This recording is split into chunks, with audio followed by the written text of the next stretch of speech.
no de transformació, sinó de modernització, és la que demana avui el líder del PSDB al Centre d'Especialitats d'Aldaia. Ximo Puig ha visitat les instal·lacions mèdiques que depenen de l'Hospital de Manises de gestió privada i ha destacat que aquest centre no funciona adequadament seguint el servici de sanitat que proposa el Consell.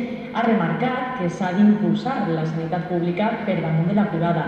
Per això el seu grup ha presentat una proposició no de llei per al reforçament d'aquest centre. Se han perdido 16 médicos en los últimos tiempos a tiempo total y no hay sustituciones. Prácticamente están viendo 5.000 pacientes menos como conseqüència de que estan dejando progressivamente que se deteriore. Un centre d'especialitats com tenim i tenim en Aldaia, que estigui buit, no és casual, no és una cosa atmosfèrica de dir, mira, és que plou i no ve ningú, sinó que això està planificat per a què?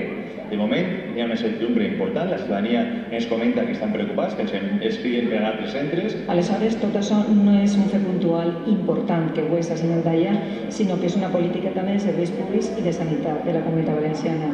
Jo us puc dir també, com a experiència meva del poble veí de l'Aquàs, és que estem patint moltíssim també la saturació del centre de salut.